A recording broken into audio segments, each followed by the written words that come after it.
I was flirting with all of you. Did you catch that? Man, like everybody's coming out. Like all my friends are coming out. They're like, I'm gay. I'm trans. I'm non-binary. Like all my friends are all coming out. And it's so exciting. And I have nothing. I'm straight as the day is long. It's boring. And like I don't even know if I'm straight. Like I'm not really sure what it is. Like what you would call it when you just like want to have sex with everyone you meet. Predator? Is that does that make me a predator? Lock your doors. Okay. Man, this has been a great show. We have one final act left for you, and it's a real treat. She's not from around here. She's American, but we still like her. She's super funny. So make tons of noise and clapping sounds. The very great Olivia Flood-Wylie.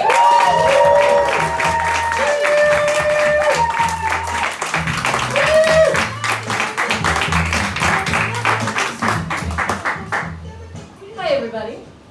My name is Olivia. That's nice.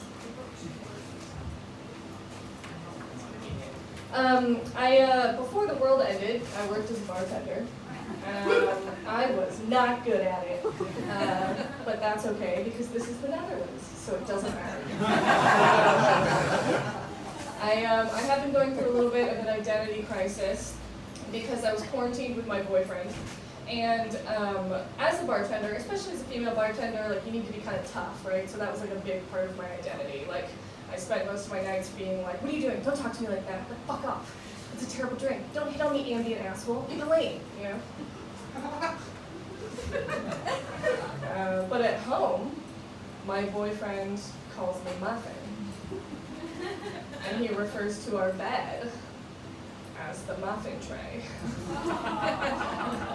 And so that's super confusing because I'll come home from a night of being like, I'm a fucking badass, like don't fucking talk to me. I'll get home, I'll slam the door, I'll take my leather jacket off, my comically large boots, and my boyfriend will be like, "Is that a little muffin?" I'm like, "It's me, a muffin!" And anytime I'm out of bed during the night, he's like, "What's that muffin doing out of her tray?" And I'm like, "I'm a muffin, I need to go back to my tray." And it's really gotten out of hand in quarantine because like at least before I left, right? So like I would go to work and then I would come back. So I was like 50% badass, 50% muffin. But now in quarantine I never leave, so I'm just a full-time muffin. And it's really jarring. Like I'm not even called my name anymore. I'm just Muffin. And I actually saw a friend for the first time in like 3 months and she called me Olivia. And it was like I was a lifelong undercover agent having war flashbacks. And I was like, Olivia? It's a name I haven't heard in a long time. Nowadays they just call me Muffin. And it's weird because my boyfriend does the same thing. Like he flips back and forth between like work him and home him. But he's working from home, and so he just flips back and forth instantly. And it's sort of taken a toll on our relationship, like me hearing him work from home. Because I have to hear all his Zoom meetings and his work calls. And he is not a bartender. He works in a super corporate environment. And that's tough. Because it's not that I don't respect his job. You know, it's just that every time I hear him say, "Let's circle back to that action item," I want to fuck him a little less. Sorry. He also switches immediately, so like he'll be in a meeting like, "Super good point, Randall. I think it's really important that we all stay vested in cybersecurity, especially in like a really difficult time like we're in right now. So keep up the good work, guys. Always great to talk to you, and I really respect your work down there in Ottawa." And then I'll hang up, and he's like, "I want to play video games and cuddle." It's jarring, you know. Yeah. I do miss being a bartender, kind of. I mean, I miss making drinks. I don't miss people. I think service is a very specific kind of soul-sucking work, which can be hard to miss sometimes. Like I've noticed my dreams have changed a lot since I became a waiter. Like before, my dreams were like, I want to move to a big city and have like a ton of friends, and I'm going to be the life of the party. And then once I became a bartender, waiter, whatever, a service person, I was like, what if I lived in a cave? And if anybody talked to me, they died. And And then weirdly, that kind of came true. So Corona really has been a blessing with Thanksgiving. Is that too dark? Sorry, everybody. Next. Oh, great. I do feel like the Dutch approach to service is genius. Like, I love living in the Netherlands. I love Dutch people. I feel like you guys have it fucking figured out. Like, it's so much healthier than in the States. Because in America, you're just reliant on people for tips. Tips are how you survive. So, like, if I was serving you in America, I would be like, hi y'all, my name's Olivia. I'm gonna be your server today. Can I get you a drink? Would you like any fries? Do you want me to sing a song? Would you like to hit me with your car? You can. You can hit me with your fucking car. You can either pay me to do it, or just do it for free and I'll die. Either way works for me. But in the Netherlands, as like a Dutch server, you could just rock up and be like, what's up, motherfuckers? You want your menus? Listen, we both know I don't need you. So why don't you tell me what you want, and I'll get around to deciding if I want to bring it to you. Yeah. There are other jobs where, like, I feel like being Dutch is a little bit less conducive to it going well, you know? So, like, the way my Dutch therapist talks to me, I wouldn't call it bullying, but it's pretty fucking close. Like, the first time, my first meeting, like my intake meeting, I'm with her and I'm crying and she just goes, you have a lot of feelings, don't you?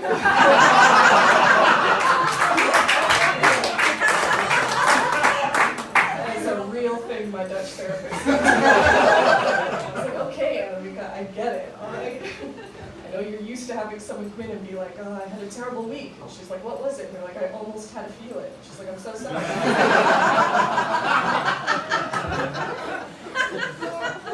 I will say, on the other end, my doctor is Dutch, and he is very Dutch in that he is hot. Oh my god, my doctor's so hot. It's crazy. And that's amazing because yes, do I lie about everything to him so that he'll like me? Of course. But I quit smoking because of him. Because I was tired of coming in and being like, oh, and he's like, are you still smoking? And I'm like, yeah. And he'd be like, okay. And then I actually, one time I was like, what if I lie? And I was like, oh, I quit smoking. And he had this like beautiful smile. Like his blue eyes lit up and his perfectly parallel cheekbones. And he was like, you did? And I was like, yeah, I did. I quit smoking. Like, I don't smoke. You know, like, I love my body.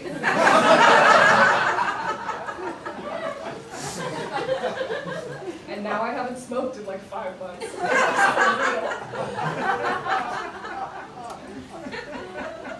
I do think that it would be difficult to be like a Dutch police officer in charge of missing persons cases. Like, that's a different thing. Because like if I like ran in and I was like, my boyfriend's missing, and they're like, okay, what is he like so we can put out, you know, like details of who he is, and I'm like, but he's Dutch, and they're like, you live in the Netherlands, that's not helpful, you know, like narrow it down. I know you're an expat, so you only hang out with British people, but like there are definitely. And then I'm like, okay, he's like 1.9 meters tall, and they're like, that's everybody, narrow it down. Like, okay, every time he gets off his bike, you just like get the sense that his hair is like perfectly coiffed. And they're like, we need specifics. Okay, he works for Rabobank. And they're like, thank you, that's helpful. We'll write that down. Okay, Rabobank. And then you're like, oh, I have something super specific. Like, every time I talk to him, I just get like the vague sense that he thinks he knows better than me. And they're like, again, that's not helpful. So that seems rough. I know it's insane that I, as an American, am making fun of Dutch people, okay? I'm very aware of that, and I'm sorry. This is all I have. This is all I have. I'm hanging on by a thread, everybody. I am from a cesspool that is on fire. It's gotten really weird because, like, growing up in America is a trip because, like, they spend, like, just years being like, you know, like, we're the greatest country on earth. We're the best. You're all fucking millionaires, and you were born to make it, and we're the top, and we're gonna dominate, you know? And then you get older, and you're like, oh, that's not true, you know? You move to Europe, and people are like, you guys know you suck, right? I didn't know that. I didn't learn world history because I'm American. And now it's a really weird reverso because like all of my grandparents immigrated to the States from Europe in like the grand tradition of like, you know, they came from Ireland because they were looking for more opportunities and a better life and like better work experiences. And I don't think they were expecting the ultimate Uno Reverso card, which is like 60 years later, I'm here writing letters to my family trapped in America. You know? I miss the home country. The bread is plentiful here. The people are very tall. I'll send money on Sunday if the plague doesn't take me. It's very weird. Oh yeah, America always confuses me because of like the Christian right. Like they're very closely tied, which is confusing. Because they're like, we don't think people should live good lives, you know, and like that's sort of the antithesis of what I thought it was about. But one big thing that like the Christian right wing are not in favor of is environmentalism. They do not care about the planet, which is really confusing because it's like God recycled his son.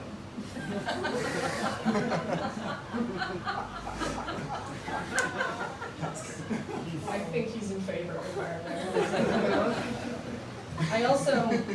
I Googled the Wikipedia page for recycling today, and it says, recycling is the process of converting old materials into new materials and objects.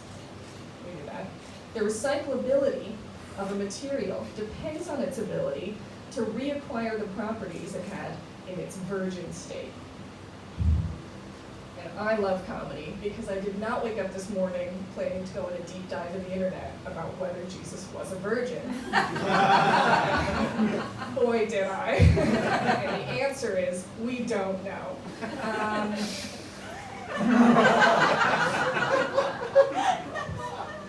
So there really wasn't any payoff there. I don't know why I built that up.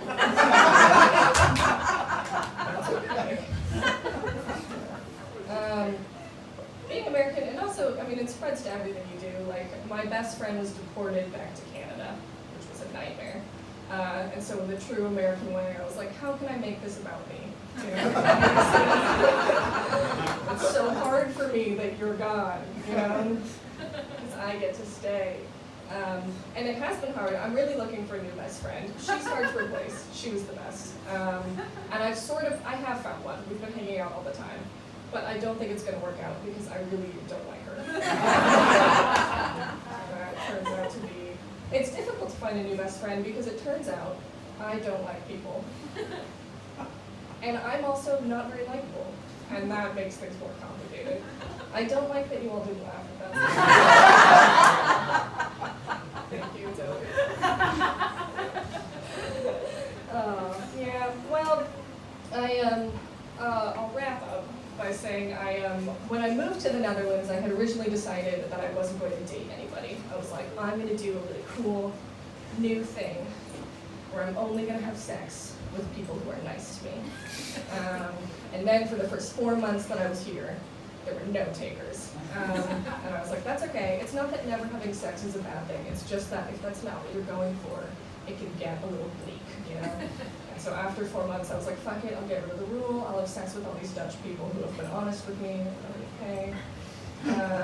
So I got rid of the rule, and it didn't make a difference. Turns out Dutch people were just not that into me. And you know, I get it. I'm American. I'm kind of whiny. I'm not tall enough to be Dutch, but I'm not short enough to be interesting here. So it matches, you know? And truthfully, like, my experiences dating haven't been so hot. I'm so sorry.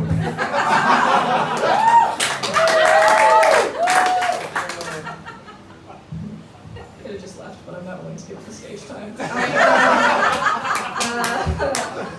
Anyway, where was I? Something good. Dating. Oh yeah, dating isn't great. What a cool way to start that up, Olivia. No one's ever covered that. No, but because, like, it turns out even the perks of being a woman dating men aren't really perks. You know, you're like, oh, I can't wait to outlive my life partner. That'll be a cool 3 to 5 years at the very end. You know, I look forward to that. I've dated men on both ends of the nice guy spectrum. So I've dated just straight up jerks who are afraid of vaginas, but I've also dated self-proclaimed feminists who have somehow also managed to make that suck. Like when you're kissing them, you can just feel how proud of themselves they are. They think you're a person, you know? There used to be this thing in high school where if you didn't know what to do when you were kissing someone, that you should just write the alphabet with your tongue. And with these guys, you can just feel them writing, "I'm not like the other boys." You're like, "We get it, Khalid. Stop talking about how you have sisters. That's a weird thing to bring up right now." Yeah? And when they're going down on you, it's not that it's bad. It's just that every time they come up, they look like they've just single-handedly closed the wage gap. And that's just a lot of energy to be coming at you in a vulnerable position. Yeah? And that's, I'm going to leave on that.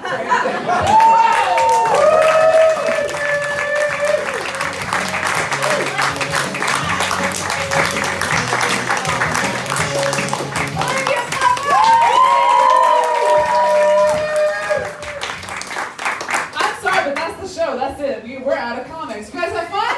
Yeah! All right. Now, do you have Facebook? No.